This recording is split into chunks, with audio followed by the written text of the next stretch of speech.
Dear participants, a very warm welcome. As president of the European Law Institute, it is my great pleasure and privilege to welcome you all to this webinar on common rules promoting the repair of goods. In 2022, the European Commission launched a public consultation on sustainable consumption of goods, promoting repair and reuse, for which the European Law Institute filed a response, and you can find the response on our website, European Law Institute in one word.eu. This year, the European Commission issued its proposal for a directive on common rules promoting the repair of goods, and the ELI submitted its feedback on the newly proposed directive on 25th of May 2023. This webinar has as a main goal to keep the discussion going between the European Law Institute, the EU Commission, the EU Parliament, and further stakeholders, and with our community on ELI members. I'm therefore really thrilled for today's webinar. The ELI feedback was mainly prepared by a drafting committee composed by Professor Susanne Augenhofer from Innsbruck University as chair, and by Professor Yeşim Atamer from the University of Zurich and University of Bilgi, Istanbul, as well as Dr. Katarzyna Południak-Kirsch, with the support of Rebecca Kutter, and of course, with the help of the ELI Secretariat, in particular, Tomasz Dudek. ELI had also nominated an advisory committee composed of Alberto De Franceschi, Patricia Gauthier, Marie-Jules Sorensen, Hans Miklitz, and Aaron Perjanowski. ELI feedback was also sent to the executive committee, to our scientific director, Christiane Wenderhorst, and the members of our council, who all had the opportunity to comment the document, which was finally adopted by the ELI Council on 24th of May 2023. The final version was published on our website on the 6th of July and is, of course, available. Before giving the floor to our wonderful panelists, which I will have the chance to present to you as they speak, let me remind you that the chat function has been disabled, so you can and should put all your questions to the exceptional panelists of today through the Q&A function. Please do not wait until the end to pose your questions. We will answer your questions then orally at the end of the presentations. But now let's start with the presentations and the main features of ELI's feedback, prepared, as I said, by Yeşim Atamer, Susanne Augenhofer, and Katarzyna Południak-Kirsch. The chair of the drafting committee, Susanne Augenhofer, will now speak. Susanne Augenhofer is full professor of law at the University of Innsbruck, Austria, and a senior research scholar in law at Yale Law School. She currently serves as a member of the Council of the ELI, as well as co-chair of the ELI Austrian Hub, and as a member of the Advisory Group on Consumer Policy at the European Commission. As specialist among other fields of consumer law and contract law, she was most suited to chair this drafting committee. Dear Susanna, you have now the floor. Thank you so much, dear President, dear Pascal, for the kind introduction and for the great privilege to contribute to ELI's feedback and to present our main findings today. Given the strict time limit for today's presentation, all features and key findings which I might forget to mention can be found on the in the feedback, which, as the president mentioned, is available online. So as the president also had mentioned, last year the ELI also submitted feedback on the consultation by the European Commission, and we submitted this first response to the consultation last April.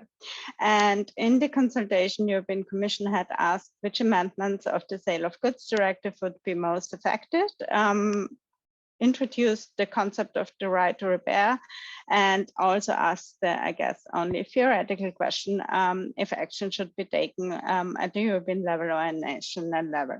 Before introducing the proposal from this March, which was published by the European Commission on March 22nd, would like to put the proposal a little bit into context, because the proposal for a right to repair is only one of many legislative initiatives by the European Commission in the area of sustainability.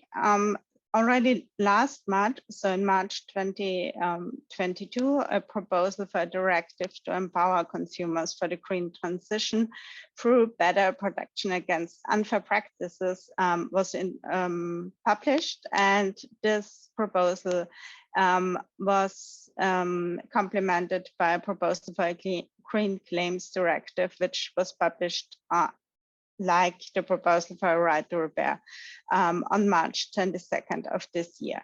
So I think it's important to stress that the right to repair cannot, in the area of sales law and the importance of sales law for a more sustainable future, cannot be seen isolated, but that the idea that the consumer shall be a main stakeholder in the process of gaining more sustainability can be seen also in the title, I think, for a proposal of a directive to empower the consumer. So it shall not be only the manufacturer or the seller, but the consumer who takes action.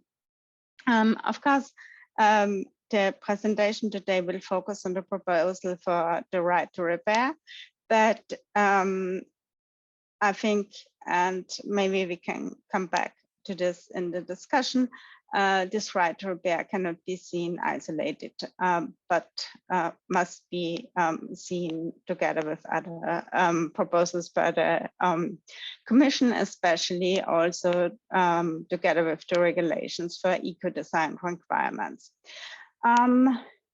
Again, as you already heard, the proposal was presented this March, and it basically contains two different, or tackles upon two different areas of the law.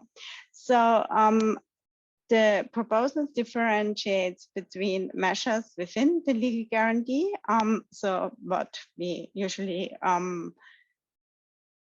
when we usually take about warranty law, this is those are measures within the legal guarantee, and which I think has surprised many stakeholders in the legal community who have already been involved last year and tried the consultation last year. The proposal only suggests one amendment of the sales good directive. We will come back to this Article 13 and the change suggested by the proposal in a second. Most provisions suggested in the proposal deal with measures beyond the legal guarantee. So either the good has not been non-conform under the sales of good directive, or the legal guarantee period has passed. And within this pillar of measures beyond the legal guarantee, the proposal introduces a so-called European repair information form, the so-called obligation to repair, and an online platform. And one of our first main findings is that we are disappointed that the proposal deals primarily with measures beyond the legal guarantee and does not take up any of the suggestions made during the consultation process last year with regard to the sales law directive. And another main finding, maybe not a main finding, but something which I think is worth noticing, and maybe it's a wish to the representative to the European Commission for further present today with regard to further legislative initiatives by the European Commission, is that it's really, really hard and difficult to read and understand the proposal. Why? Because it refers quite a lot to other legislative proposals or regulations and directives which have been already passed, and this makes it really difficult to read the proposal. Let's start with the first pillar. So again, the first pillar deals with amendments, or rather only one amendment of the Sales of Goods Directive. And Article 12 states, as you can read on the slide, that Article 13, subsection 2 of the Consumer Sales Goods Directive shall be changed and amended in a way that the consumer loses the right to choose between replacement and repair, as long as the costs for replacement are equal to or greater to the costs of repair. So in case you're not familiar with Article 13, subsection 2, and because Article 12 of the proposal does not state Article 13, here we go. This is Article 13 of the Consumer Sales Goods Directive. And in the current version, Article 13, subsection 2 gives the consumer the right to choose between repair and replacement, regardless whether or not repair or replacement is cheaper. So this is going to be changed if the proposal from this March would be passed in the version presented by the Commission this March. And our findings with regard to the proposed change and amendment to Article 13 of the Consumer Sales Goods is that the Commission missed the opportunity to go further into the area of sales by missing to introduce, for example, a direct right of the consumer against the producer, which would have been really a great initiative, because it's the producer and hardly ever the seller who can actually repair a good. And it's also the producer who is the cheapest cost avoider, because only the producer and not the seller can ensure that a good is produced in the most sustainable way. So with regard to the provision proposed, it obviously disadvantages the consumers compared to the status quo.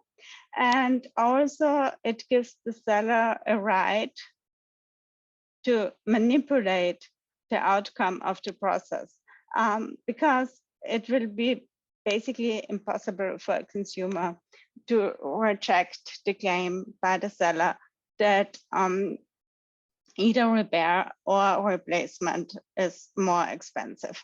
And also consumer organizations in the area of representative actions will not be able to prove the seller otherwise. Also, the proposed amendment to the Sales of Goods Directive does not really take into account environmental costs. We think, and we have not found any statements in the studies accompanying the proposal, that it's really always cheaper and better for the environment, so cheaper in the sense of environmental costs, to have a good repaired. Why? Again, it's in most cases, the seller will not be able to repair the good, but will have to send it back to the producer.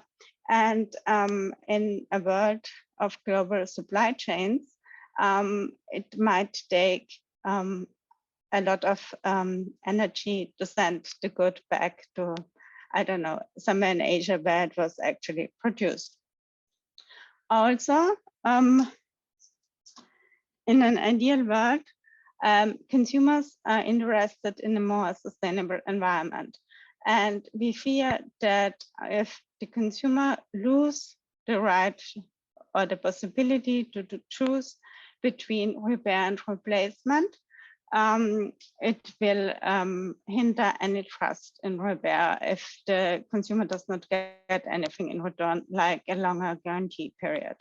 Also, the proposed amendment causes some legal insecurity with regard to its relation to Article 14 of the SGD, because this provision, which is currently the law, states that the repair or replacement has to happen in a way which does not cause any significant inconvenience for the consumer.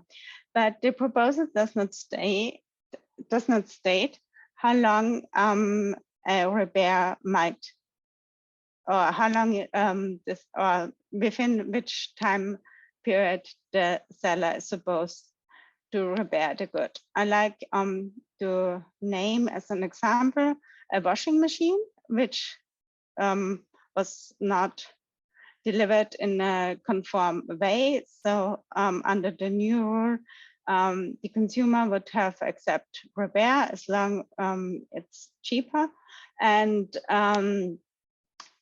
if a consumer, or especially a family, is without a washing machine for 3 or 4 weeks, this, I think, causes, or we think cause a significant inconvenience. Also, some member states like Portugal or Ireland have already introduced a 30-day period. Within this period, the repair has to take place. So one of the reasons why the Commission suggested this proposal for the right to repair was that to ensure that the internal market is not hindered by some member states introducing provisions in the area of sales law to foster sustainability. But then such important questions like within which period of time repair has to happen remain unsolved by the proposal. And also the proposal does not suggest whether or not a loaner has to be granted if the repair takes a certain amount of time. So, as already mentioned, the proposal misses some opportunities, and we can maybe talk about them during the discussion in more detail. And just very briefly to the second pillar of the proposal. And here we find finally an obligation to repair, because the first part is called like the right to repair for the consumer, but actually it's a duty to accept repair, I think, and not a right to repair for the consumer. According to Article 5 of the proposal, the producer, not the seller, has an obligation to repair as long as repair is possible. But this Article 5 encompasses only consumer goods enlisted in Annex 2. And Annex 2 refers to some union acts where we already find some repairability requirements. If you look at this Annex 2, you will see that only 8, or now with the mobile phones, 9 different consumer goods are encompassed. So the actual factual scope of the of Article 5 is rather limited. And I'm really grateful to the Secretariat of the European Law Institute for choosing this picture for the cover of our feedback, because Annex 2 encompasses welding equipment, not welding. And I had to look up what welding means, because I have never bought a welding machine and I have zero intention of ever buying one. So our feedback comes to the conclusion that the limited factual and personal scope of Article 5 will actually have a very limited impact on the environment. One exception might be the number 9, which refers to a new regulation dealing with mobile phones, and this regulation was passed on June 16th of this year. And we all know that consumers buy probably more mobile phones during the course of their life than vacuum cleaners. So this new regulation might add some impact to Article 5.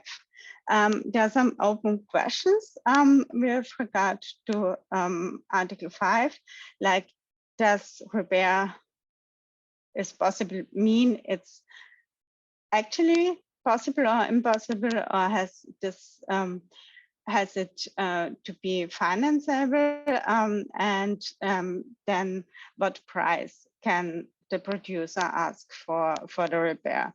Because the idea behind the proposal is that there's some competition among producers, and they offer repair free, as you can see is stated in Article 5, subsection 1, but we think and come to the conclusion that it's more likely that producers will ask for a price for repair. Something we can maybe discuss later is how, again, as mentioned, in a world where we have global supply chains, the producer, if he is outside of the European Union, can be held liable. And then very briefly, to last remarks, the second pillar also introduces, because again, the idea of the proposal is also to foster competition among repair shops and producers offering repair. It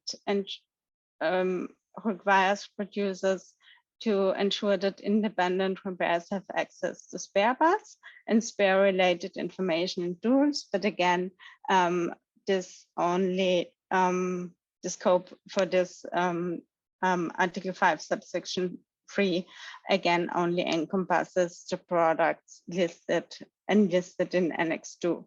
And then the proposal also introduces in Article 4 the so-called European Repair Information Form, which is basically some information the consumer could also find, we think, online. And the great advantage of this repair form would be if the consumer shops around to find out where he or she can get the best price and the best quality of the repair, and then decides where to have the good repaired. But there are two disadvantages under the current proposal. The first one is that the repair form must not be offered free of charge. And the second one is that while the seller is bound by the conditions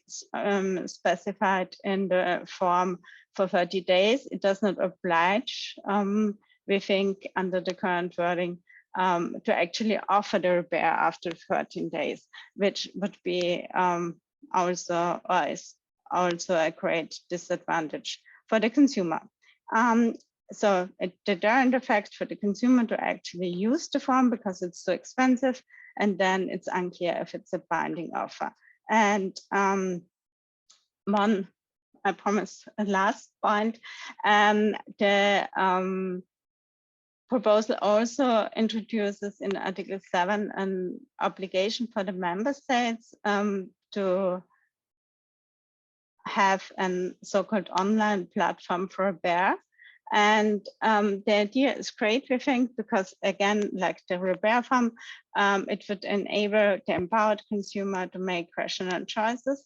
But we think the proposal falls short with regard to have any actual impact. Why?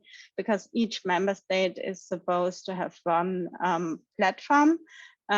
Most of the information which shall be available on this platform can already be found on different search engines. And we don't think that in practice this Article 7 will have any impact. And the proposal is an important step forward, but we come to the conclusion that with regard to certain provisions or the current wording of the provisions, it falls short to reach the goals set out in the introductory remarks of the proposal. So I hope we can continue the discussion after the other presentations. It's an important proposal, so I'm sorry that it took me more time to present our findings than I was supposed to use. Thank you for your attention.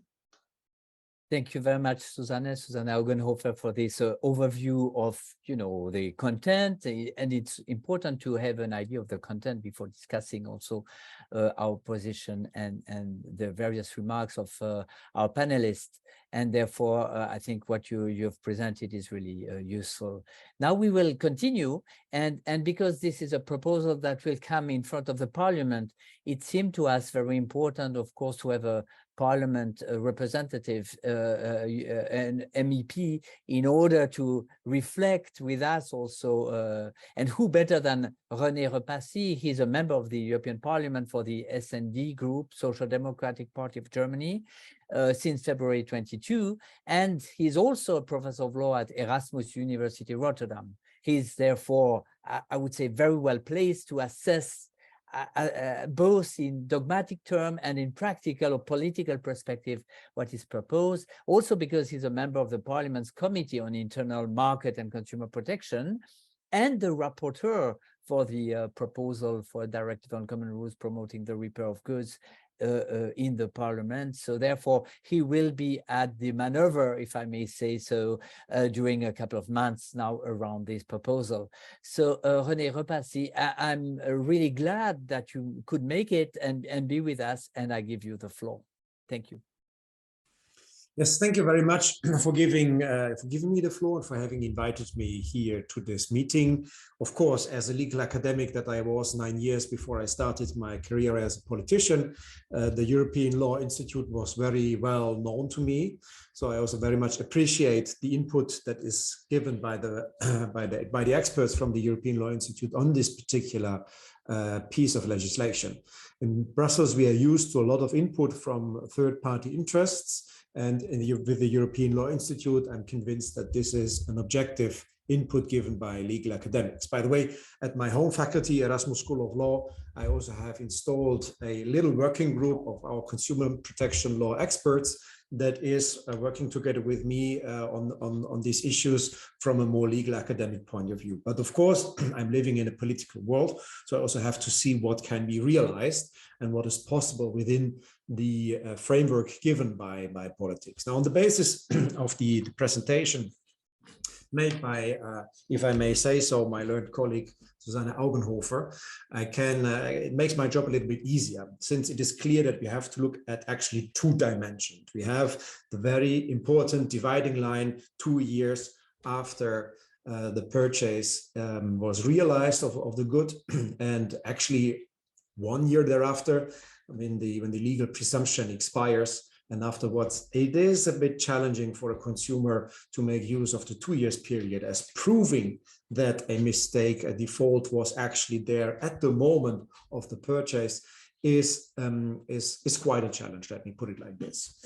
And it is a dividing line because in the first period, the consumer has, on the basis of the traditional division between these two periods, to choose between replacement, repair, between the replacement and the repair, and there is a natural tendency of a consumer to get a completely new, brand new good instead of having the old one being repaired. So there is a certain bias towards the replacement, but that is how this period was designed.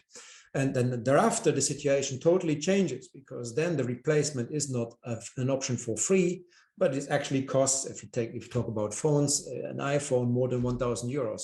From that moment on, already economically speaking, repair becomes more interesting for the consumer. That makes it, if we look at the first period of time, How do we promote the right to repair as compared to the replacement without undermining the consumer's interests? Something that you were also very much referring to. The proposal of the European Commission to give this clear priority to repair, in my eyes, sets an incentive for even having more commercial guarantees being in place, since the consumer's interest to get a replacement will be addressed by manufacturers and sellers alike by presenting them more commercial guarantees that override this prioritization made by the European Commission. So in that sense, private autonomy will bring us into the legal situation that we currently have. That makes it we have to look at the relationship of commercial guarantee with the right to repair on the one hand, but at the other hand also how to make repair actually really a more attractive solution. And there are a couple of things that have to be put in there. First of all, and that was also a suggestion put forward by a report to make clear that repairability is a long-standing requirement for the quality of a good. So it's that the old debate whether this is not part of sustainability or not is decided by the legislator by including repairability into the Sales of Goods Directive. I think this is a very relevant, important change that I want to introduce in my report. Secondly, when a consumer wants to opt for repair, the disincentive is that the consumer for a certain period of time cannot use his or her good anymore. So therefore, there should be a claim like we have it with cars to get a replacement product for loan in the period of repair. Repair must be exercised quickly, so there should be time limits. For the time being, I'm very restrictive by saying that it has to be done within a 15 days period. That might be a bit too restrictive. Than to be seen later in the discussions. But also there should be, and it's also an idea that was put forward by the ELI in the report, a joint, let's call it liability, although this is not the right technical term, between the seller and the manufacturer. Because ultimately what the consumer wants, if they want to go for quick repair, they want to go to the one who has the competence for doing it, which is the manufacturer. Now they always have to go via the seller. The seller has either a network of repairers that they can use or they don't. From that moment on, they actually do not want to offer repair and always go for replacement. That's how reality looks like. But if there is a serious interest in repair, they should address the manufacturer. The manufacturer, if they're having a proper repair, from that moment on, the seller is discharged on his personal contractual liability. So there should not be created a new contractual relationship with the manufacturer. The way of how the Sales of Goods Directive has presented it as a one-stop shop to have the seller should be maintained. It's just that the discharge for the liability can be done by the manufacturer without going via the seller to the manufacturer in order to promote this right of repair. And last element from my perspective is the guarantee period for the repaired product. It also applies to what you suggested on introducing refurbished products as a category. From my perspective, if the consumer has to choose between a brand new product that has 2 years and a repaired product, which maybe is not that perfectly repaired, which only has a 1 year period, of course, they go once again for the replacement. So therefore, this, let's call it discrimination between the repaired product and the replacement product of having a shortened guarantee period should be replaced by giving both 2 years guarantee period. So basically one-time reset button for a repaired product so that then the entire product gets additional 2 years, but for once, so that we basically have at some moment of time legal certainty for the manufacturer that there's no need for repair within the guarantee period. So that is on the Sales of Goods Directive. On the second period, so after the expiry of the 2 years period, or where the consumer is not able to prove that the fault was already present at the moment of purchase of the good, or it just happened afterwards, then the obligation to repair kicks in.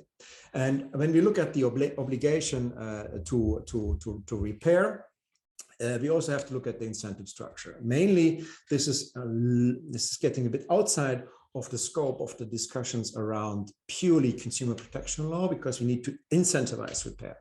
And I will therefore want to introduce an article that requires from member states to set up incentive structures for supporting repair. We know this from Austria, that there are the repair vouchers. We have a similar model in Thüringen. We have the repair fund in France, so that there is a certain incentive there. The EU legislator, by the way, could also do something if they adjust the VAT rules on repair, but that's a different story. We want to have at the same time that the costs of spare part remain reasonable.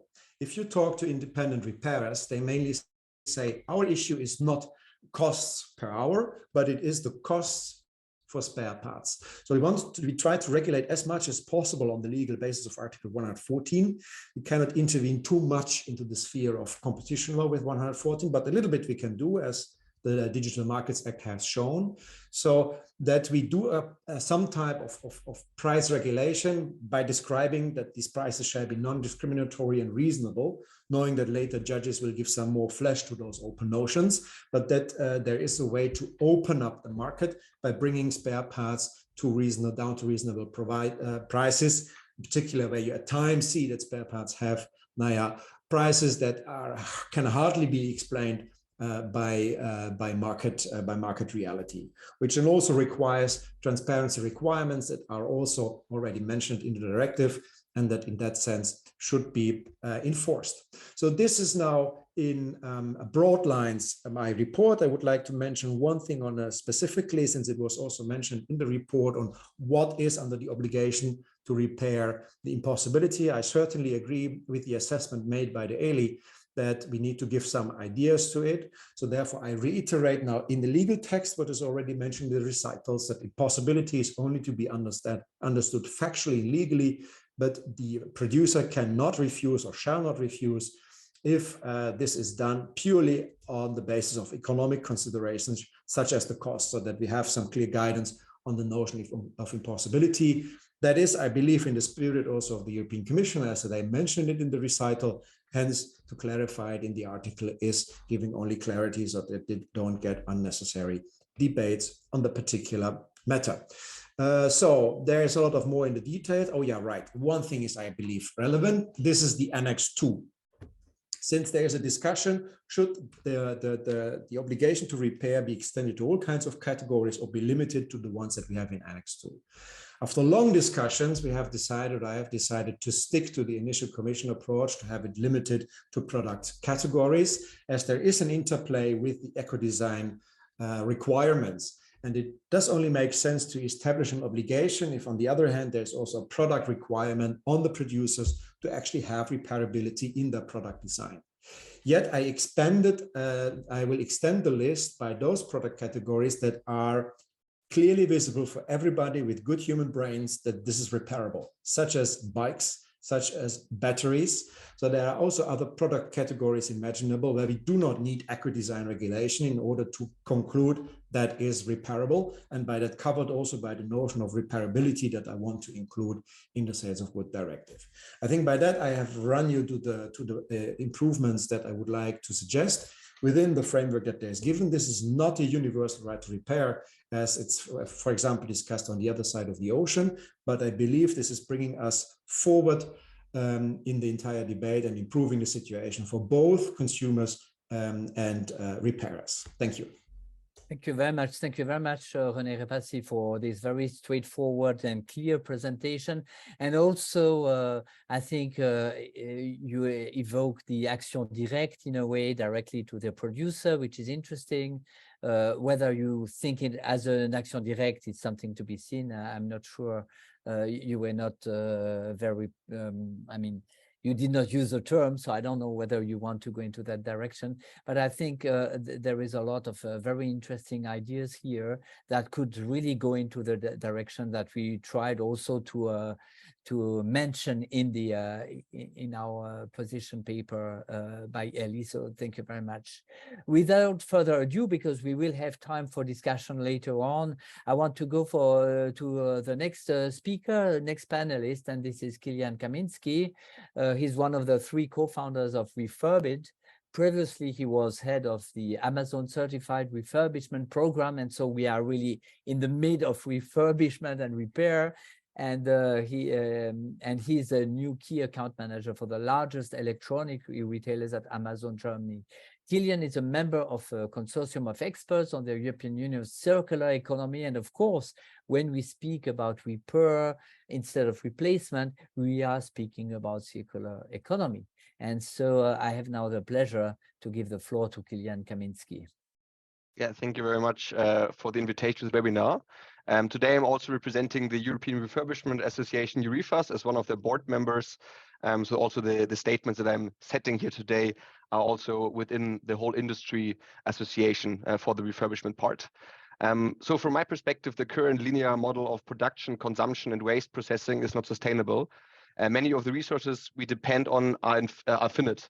So the exploration is pushing us to our planet's boundaries and destroying our livelihoods. To counteract this, a transition to a circular economy is necessary. The right to repair is an essential milestone for this transition.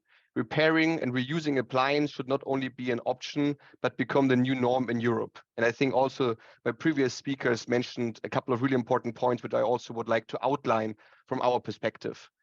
So as a leading provider of refurbished electronics in Europe, we have seen firsthand the benefits of repairing and extending the lifespan of electronics. We believe that a true right to repair will not only reduce electronic waste and save emissions, but also create substantial economic opportunities. Refurbed as a member of EUREFAS, the European Refurbishment Association, which represents the voice of the refurbished industry in Europe. So the views that I'm about to express here in this webinar are also the positions of EUREFAS. In our view, European legislation should include a universal consumer right to repair, regardless of warranty limits, whereby every consumer should have the choice to seek repair of any of their devices by a professional of their choice at a fair and affordable price, as was already mentioned as well before. From our perspective, the current proposal is not ambitious enough in this regard. So I defined 4 different aspects we would like to see reflected in the final version of the law. The first really important one is a design for repairability.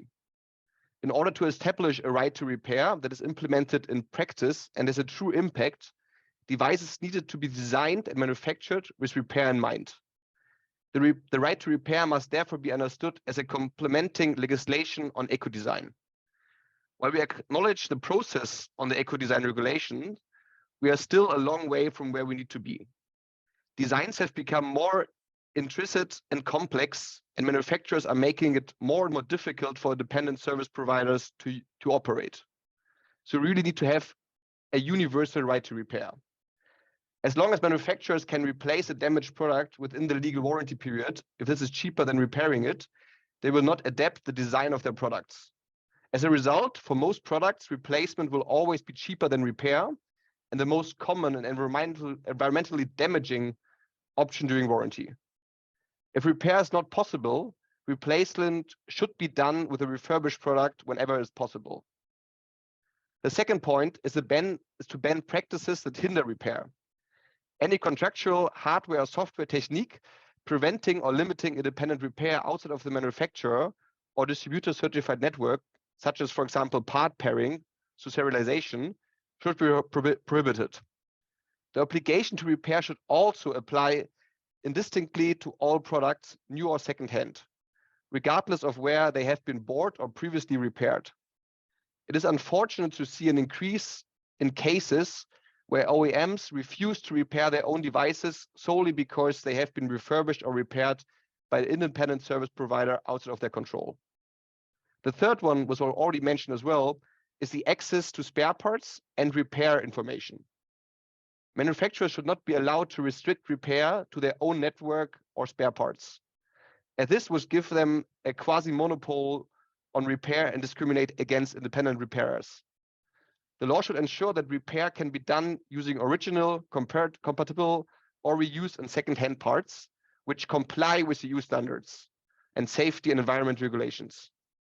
Manufacturers should also make available necessary repair informations to independent repairers at an affordable price or reasonable price, as was mentioned before.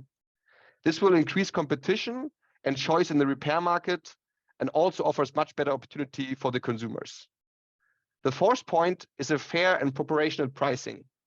Spare parts and repair information should be available at a non-discriminatory and reasonable price. Manufacturers should not use pricing as a barrier to repair and should not artificially inflate prices to discourage repair. The provision should refer to a reasonable and proportional price for repair outside of warranty limits. Exactly as it was mentioned before, it has to be reasonable. And what we currently see in the market, there are a lot of examples where it's absolutely not reasonable what is asked here. And lastly, we are aware that the right to repair is a consumer law legislation and cannot address all aspects of repair. However, it cannot be stressed enough that a transition to a more circular economy cannot solely rely on consumer rights in repair. To make the universal right to repair reality, devices need to be repairable in the first place, and therefore we require also legal action to make this happen in the future, to really ensure that we have a more sustainable product in the market, and therefore we have a more circular economy on the European level. Thank you very much. Thank you very much. Thank you very much also for this very interesting perspective that goes beyond the right to repair, so to say. And we will just continue with the right to repair with Cristina Ganapini, because she's the coordinator of the Right to Repair Europe Coalition, which represents over 100 organizations from 21 European countries, including environmental NGOs and repair actors such as community repair groups, social economy actors, spare parts distributors, etc., and any citizen who would like to advocate for their right to repair. Therefore, it is really at the center, of course, of these proposals, and it is therefore my pleasure to give the floor to Cristina Ganapini now to react on this proposal. Thank you very much. It's a pleasure to be here. It's a pleasure to be invited. And indeed, we will keep going with continuity. The proposal was indeed already, I think, perfectly presented by both Professor Augenhofer and Professor Repasi. So now we can really dive into our comments to it, I would say. Indeed, continuity with what Kilian was saying with regards to the importance of the independent after-sale repair market. As a Right to Repair Europe coalition, we think that the most important point here is to ensure a universal right to repair, which means the right to choose the provider of your choice when you have an issue with a device.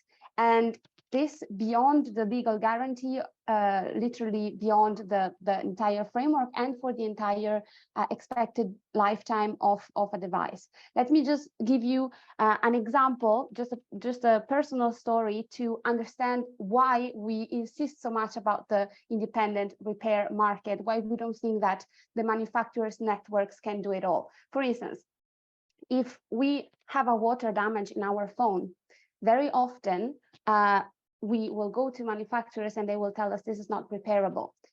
What the truth is that it is not economically interesting for them to repair it, but it is repairable. If we go to an independent repairer, for instance, that will do micro soldering, not only we will save the money that it would have costed us to buy a new one, but we can also retrieve all of our pictures, all of our memories. So it is really important to be able to go see the provider of your choice because they give a broader plethora of options. And because repair is at the core of their business model, they will always go for it. And they will always go for the most environmentally sound decision here.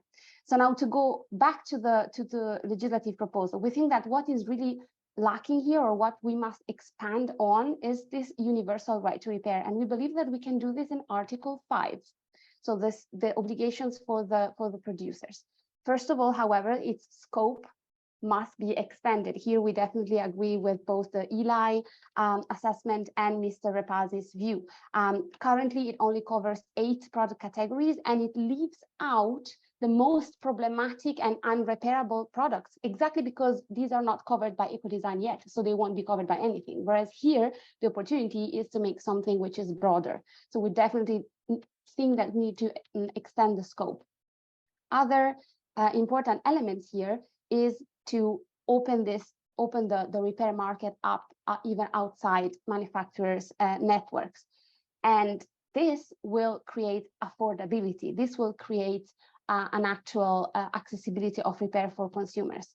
We believe that repair will only become more attractive or viable if it is affordable. In order for repair to be affordable, we need recognition of second-hand and third-party spare parts. We need to be able to reuse spare parts and to also 3D print them, for instance. Again, another important point is the reasonable and non-discriminatory price of spare parts, as it was said several times. But we would like to push it even further than what Mr. Repasi was saying. Why leave it up to judges to flesh out what it means? We think we could flesh out what it means a little bit more precisely already here. Also, the EU framework for financial incentives was mentioned. We have seen in our member organizations from France, Austria, Germany, where there are financial incentives, people really go for it. And a new framework in this sense, it could only consolidate the progresses made so far in the countries where it exists, and it would bring the benefits of these frameworks also to other countries. So we see a big opportunity there, and we are happy that Mr. Repasi is also going in this direction. Something which is absolutely must be tackled again are anti-repair practices. Here again, I'm repeating what Kilian was also saying. They must practices that prevent or limit repair beyond manufacturer authorized networks must be banned. And in her introduction, Professor Augenhofer was also saying how this proposal comes together with other proposals such as the Eco-Design for Sustainable Products Regulation and so forth and so far and so on. We are following all of them. And these anti-repair practices are not tackled in any of them. Sometimes that's what we hear. It's covered by something else. Unfortunately, it's not. So we absolutely need it to cover it here with this proposal. So these practices must be banned. And for instance, software techniques like part pairing, serialization via proprietary software, this was mentioned. If there are questions about it, I'm happy to talk about it later, for instance. Now, going back to the legal guarantee framework, we think that the actual instrument that we need is the universal right to repair. But if we want to talk about the legal guarantee framework, we think that here, repair should be the primary remedy in case of non-conformity and independently from the price of replacement, just like ELI was saying, and also as Mr. Repasi was saying. We believe that for goods that were sold new, the alternative should be not between repair and replacement, it should be between repair and refund, because this would be a very strong incentive, not only to repair whenever possible, but also to make design choices that make repairability economically viable and feasible. And it would also ensure an after-sales ecosystem that allows for cost-effective repair. We also believe that we should open the market for independent reserve service providers also under the legal guarantee framework, removing all repair restrictions. May they be contractual, hardware, or software. We also think that the proposal should prevent vendors from refusing to repair under the legal guarantee if the device was previously serviced by non-authorized providers outside of guarantee. For instance, I'm on holiday, I drop my phone, I get it repaired, and then I have a warranty problem or a conformity problem, and they refuse to repair. This is a practice that we see. We think it's unfair. We should specifically prohibit it. Also, we believe that to make it easier, the burden of proof should be on the seller, or because here we're debating also this, we think the burden of proof should not be on the consumers, to put it that way, for the entire duration of the legal guarantee period, to make it easier for consumers to access it. But just to reiterate our main point, we believe that the universal right to repair is really the way to go forward. Thank you very much, Christina Ganapi. I think that's also very precise. You came up with a lot of very important points, and I think the discussion will also help us to go back to this and also to maybe go deeper on one or the other point. But without further ado, I want to give the floor now to Hugh Kirk. He's a senior manager for digital commerce policy at Digital Europe, and he focuses on platform regulation and consumer policy issues, including where consumer policy and sustainable interact. And he previously worked in a public affairs consultancy in Brussels and in-house at several multinational companies. And now he will briefly present us the Digital Europe position as to this directive proposal. Hugh, you have the floor. Thanks a lot for inviting me to speak today. Digital Europe is the leading trade association representing Europe's digital industry, and our membership represents over 45,000 businesses operating in Europe, including many manufacturers of consumer electronics. So the right to repair proposal is a very important topic for us. Our members have long established repair networks across Europe and carry out millions of repairs annually.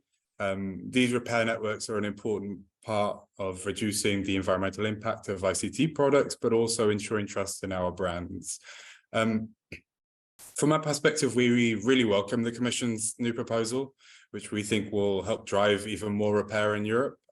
Obviously, it needs to be read alongside the ESPR, the Empowering Consumers proposal, and the Green Claims proposal. And all of these pieces of legislation will have a part to play in bringing about the right to repair. More specifically, I think within the legal guarantee period, we support the decision to make repair the primary remedy and to make the remedy there free.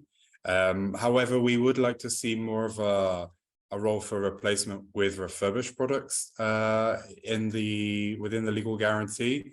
The proposal doesn't leave open the option for that, so we would like to have the flexibility for manufacturers to offer a replacement with a refurbished product, because that offers all the sustainability benefits of repair, but also offers consumers with a quicker solution, a consumer-friendly solution.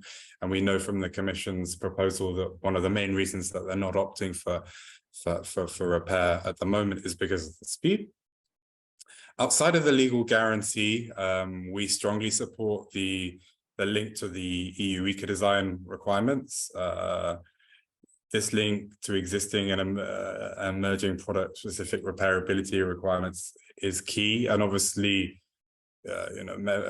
colleagues have mentioned that the list in Annex 2 is quite small, but the idea is that this will be an ever-expanding list of requirements over time, and this will then therefore expand. We also strongly support the Commission's decision to apply a market-driven approach to repairs outside of the legal guarantee. From our perspective, the only way to have a sustainable, flourishing, and vibrant repair economy in Europe is if businesses can make a profit. As the Commission's impact assessment says, restricting the price of repair or adding restrictions on the conditions will likely drive demand to the OEMs and undermine independent repairers and SMEs that are already operating in the market. Looking at the rest of the proposal, we support the repair information forms and the repair information platforms, but it's important that they are simple to use to ensure that they're successful. We'd also like to flesh out more the thinking when it comes to the repair quality standard that the Commission has promised. There's not really a lot of detail there at the moment, so we would like to see a clear timeline for the development of that standard. And we would also like to make sure that consumer safety is at the heart of that standard, and it's not just about the cost and speed of repair. So they're kind of our broad thoughts about the Commission's proposal. I'm happy to come back later on some of the other topics which have been floated by other colleagues in Mr. Rapazi's report.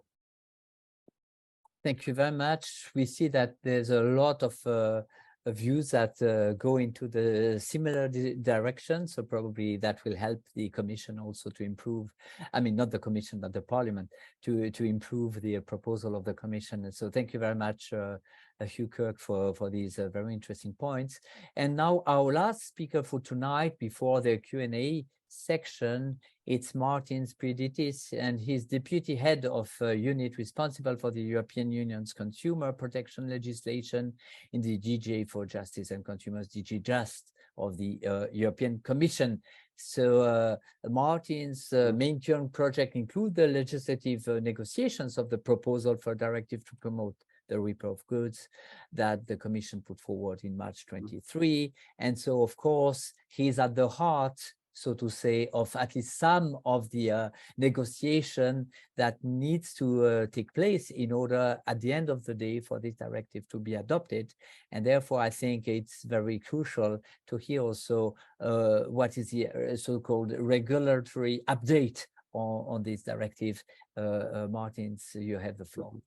Yeah, thank you, Professor. Thanks a lot for inviting me and for organizing this discussion.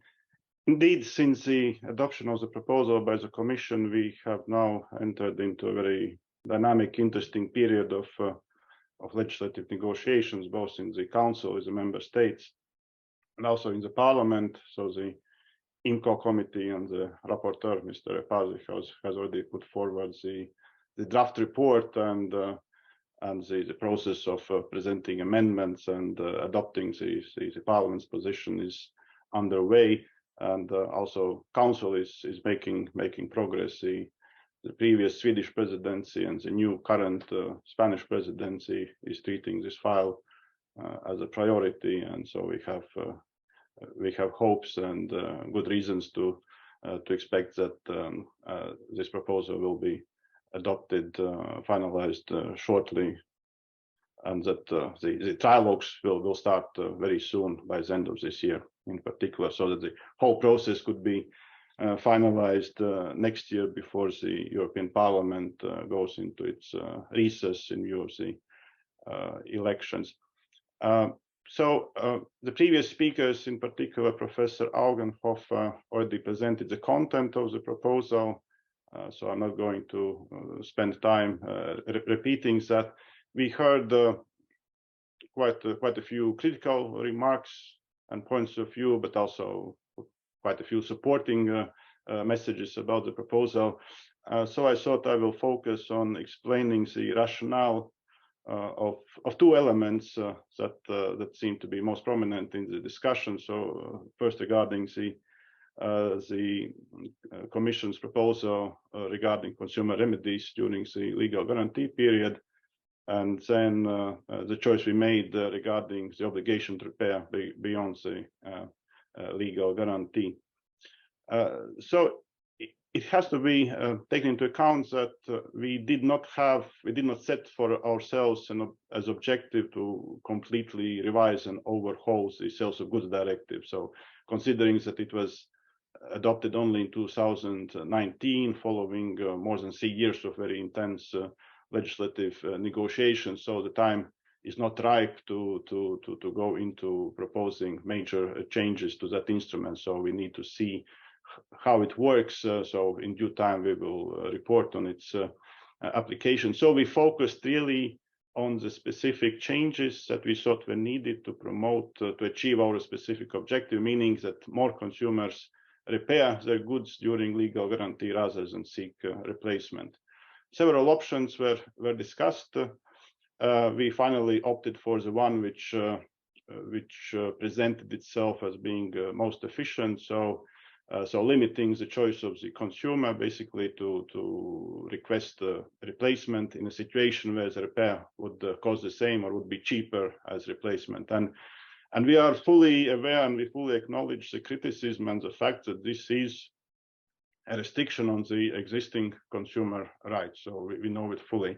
And this was a conscious choice, and we think and we still believe that we are doing this for a good reason, for well, to protect the environment, to make our economy more circular by making sure that more goods are repaired rather than replaced.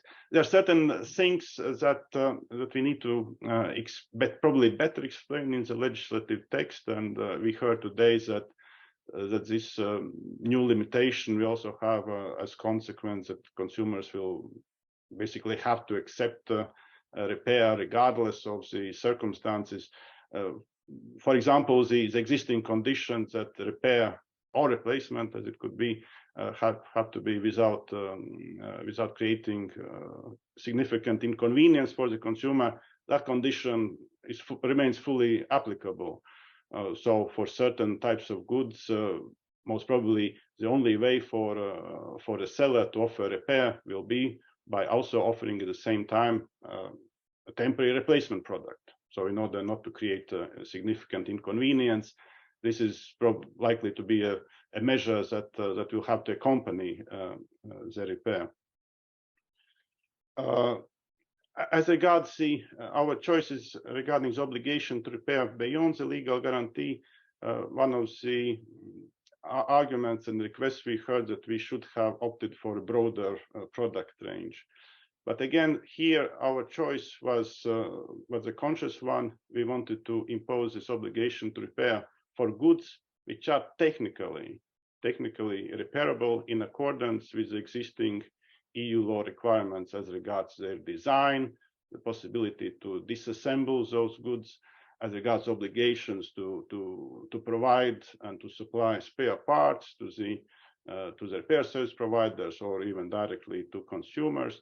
So we are building on these existing more technical requirements regarding the product design and repair. That's why we have the list, which indeed appears limited at the moment, so only 8 or 9 products, but the list is going to grow. Already since the adoption of our proposal in March, the Commission has put forward a new set of requirements, very important ones regarding smartphones and tablets. So that was published in June. So this list is going to grow, and we know that the works are underway on either revising and increasing the requirements for some of the existing products, but also on new products. And as you know, the Commission is in parallel revising the whole eco-design framework. So the current directive is going to be replaced by a new regulation, which is going to strengthen this framework, giving the possibility and means for the Commission to adopt such technical design measures on even more products than it is possible now. So this was a conscious choice we made. So we are addressing the matters which are not tackled in the eco design framework. So we were adding the missing piece, which is the right of the consumer to claim repair from the manufacturer, which is subject to requirements to make repair possible. As speakers rightly said, we chose not to regulate the price. So the reasons being indeed that we didn't want to make a mistake and set a price at a level that would only the manufacturers themselves would be able to meet. So we want with this measure to promote the alternative repair market, so that there is growing business not only for manufacturers but also for independent repairers. We also didn't want to choose to go for a more general criteria for the price, such as reasonable, proportionate, because we know that these would be hard to interpret and would indeed then require years, possibly decades, for the Court of Justice, national courts to sort out and to materialize into more specific, thresholds for prices. So these were the main observations that I would like to make following the very interesting discussion that we just heard. We are working closely with the member states in the council, and we have established contacts also with the parliament, with MEPs and the staff in the parliament. So we are really looking forward to intensive but interesting and successful work in the legislative process, leading, I hope, to a speedy adoption of this proposal. Thank you. Thank you very much, and thank you very much to take the time to precise a number of points that have been already raised. And maybe before turning to the whole list of very good questions that we have in the Q&A section, I would have a question directly to you, Mr. Pieditis, because Mr. Repassi mentioned the risk that, of course, private seller will offer against additional price, of course, the possibility to overcome the primary function of repair by saying if you pay a bit more or if you pay an additional amount, you will have the right to choose replacement despite the regulation. Do you think that this is a feasible approach, so that manufacturer or sellers might just say, okay, pay a bit more and you will have the right during this first phase to choose for replacement, even if repair is less costly? And secondly, if that's possible, is the EU Commission not missing the point in the end? Because then the consumer will pay more and will not repair. So not only the consumers will have to pay more, but then the overall aim will not be achieved. What do you reply to Mr. Ripassi, if I can say so? Yeah, thank you. Well, at the time when the product has turned out to be defective and the consumer wishes to exercise the right to legal guarantee, there can't be any demands for any payment for one or the other remedy. In fact, under the directive as it is now, so, but also even if our proposed amendment is adopted, the seller will always remain free to offer better terms to the consumer. So we are not aiming to prohibit sellers from offering better treatment to the consumer. So if they can mutually agree, seller can still provide a replacement, for example. If this is a concern, yeah, seller will always be able to provide the replacement, and both parties will be happy, and there is nothing that the legislation or the Commission should be doing about it. If we speak about kind of extra charge at the moment of buying the goods, well, I hadn't thought myself of such a scenario, but in a way that would contradict the current requirements of the sales directive, which basically said that before the defect has manifested itself, the seller must not limit in any way the legal rights of the consumer. What we do want to promote is commercial guarantee of durability that Mr. Ripassi also mentioned. So we want to stimulate more manufacturers to provide this guarantee, and we want to give more visibility to products which benefit from such a guarantee. And this is one of the subject matters of the other pending proposal from DG Justice that deals with consumer information at the point of sale. Thank you very much for this answer. And of course, by providing an additional remedy for replacement against money, that does not deprive the consumer from the right to get repair. But the whole economical analysis might be interesting to see whether the consumer prefers still to pay a bit more and have the choice of replacement. And that's something, of course, we cannot say right now. But thank you very much for these answers. I'd like to turn to the various questions we got. And first, an interesting point raised by Hugh Bill, because we have seen these two periods, one during the 2 years guarantee and then afterwards. And Article 5, as presented by Susanne Augenhofer, she said it was more for the period, I mean, dealing with the period after the 2 years period.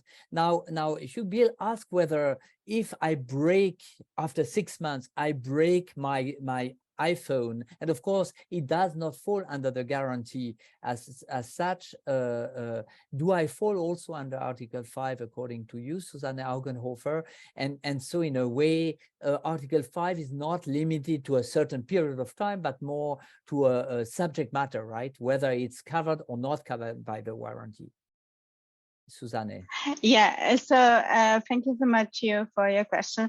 I'm sorry if I was not clear. The proposal differentiates between defective goods and goods which do not live up to the conformity requirements of the Consumer Sales Directive. And so if you drop your phone within 6 months of the purchase, it's a case of Article 5, because you are never within the non-conformity requirements of warranty law. So you directly go, even though it's only 6 months after the sale, that you drop your phone, to Article 5.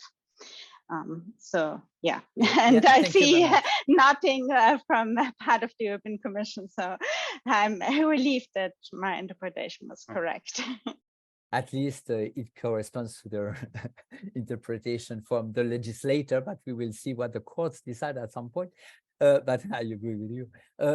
Then further questions, and maybe that's a good question either for Kilian or for Christina, about the period after the legal guarantee, about this race to the top between retailers and manufacturers. How can we create a kind of virtuous market for repair and therefore helping to push forward the need for repair? Probably you've seen the question. I don't know who wants to answer. Christina Ganapini, do you want to answer on that? Because I think you said something about that. Yeah, with pleasure. Absolutely, we think that it is essential to create a whole repair ecosystem, and we believe that in order to make it happen, we really need to ban anti-repair practices and all of these techniques that keep the repair possibilities within the hands of the few. We need a democracy, a broad democracy of repair. We need to make it very broad and mainstream and accessible. And also we are, for instance, at the moment, we're doing a study also on job creation in the repair market, because repair tends to be very local. So this is also a very nice opportunity for European SMEs. This is what our members are telling us, and we can see how this is also working where we have financial incentives in France, Austria, and Germany. So definitely opening up the repair after sales market. Now, thank you very much for this answer. I have just a question, a following up question to you. Would you mean then by opening the market that suddenly my hair dryer, for instance, I will send it to Poland because, you know, it will be repaired at a lower cost, and there will be an incentive maybe by my seller to have it repaired in Poland? And is that really sustainable then? This is exactly why we think that it would be best to leave the choice up to the consumer, and to give the consumers the choice to go seek repair from the provider of their choice. Because usually a hair dryer, maybe you can live without a hair dryer for a few days, especially if you have short hair like me. But for instance, if your laptop, if you're a student, for instance, or if you or your phone, or any of these connected devices that we have become so dependent on, you really want to have it repaired fast. So the best condition really would be to go to the repairer that you have around you, that you can, maybe in the future you will be able to find on the online platforms that are proposed in the proposal. It would be to do it locally so that it is done faster. And this is why we think that we really need to empower the local independent little shops, and not leave always the choices up to the sellers or the manufacturers, because they think in economic terms, and the independent repairers, they think also in environmental terms, because their business model is repair. I see. Thank you very much. Maybe if I can add Kilian, something, Pascal. exactly. Yeah. Thank you very much. Pleasure. I think one important point here as well is the difference between access to spare parts and also the reasonable pricing point. Because I mean, it's great if manufacturers provide access to spare parts, but if they then charge for a screen 500 euro, 800 euros for the spare part, it will not be feasible for a consumer to repair the device, because it's technically cheaper to buy the device and probably new or get a replacement, because it's just not economic successful also for the repair shop, for example, to repair the device. So there has to be at least somehow a control that the prices for spare parts would be somehow reasonable, that people are still able to repair the devices. And this can be done in two options. One option could be to have specific prices which are reasonable from manufacturers, but also the second one could be also to be much more open to spare parts from generic spare parts, like certified spare parts, which of course have to be ensured that they are applying to all EU safety regulations to ensure that the consumer is protected, but just opening this up so that there's more competition on the pricing of spare parts, which then allows to get much more repairs for the consumer, because it's just more feasible and cheaper for them to do it instead of replacement or buying something new. Thank you very much. I see that Kirk wants also to add something to the discussion. Welcome. Thanks. I wanted to come back on the discussion around legal guarantees and the length, and particularly Mr. Rapazzi's proposal to add an additional extended 2-year periods after a repair is carried out. From our perspective, the existing 2-year period is sufficient to discover the defects that were there at the time of delivery. And a longer guarantee period is essentially extending the period where the manufacturer has the monopoly on the repair. So it will hurt independent repairers if we have an extended legal guarantee there. And I think also, that the evidence and the literature shows is that the length of the legal guarantee really has no bearing on the product quality or the amount of repairs that are carried out. And as you mentioned, Pascal Martins, that where consumers want additional protection, there are already commercial warranties available if they want to buy that. And we've just kind of finished that discussion on the length of the legal guarantee period in 2019, and member states are only just finished transposing the Sales of Goods Directive now. So to reopen that discussion, I think from our perspective wouldn't be a helpful one. Thank you very much. I will give the floor to Susanne. Maybe, Susanne, you can also answer the question whether competition law and intellectual property law may help to develop this secondary market on spare parts, or what is your position to that? Because we have a position in the ELI paper. Yeah, maybe this was actually the reason why I raised my hand, because I think Victor Menard's question has to do with something Kilian just said, but maybe because now you, Kirk, just said something about burden of proof, I add something to this and then I come back to Victor's question. So with regard to the legal guarantee period, I just would like to stress that what also Mr. Rapazzi said, that basically consumers have only 1 year, not 2 years, because as soon as the burden of proof ends after 1 year, it's very, very difficult for a consumer to show non-conformity.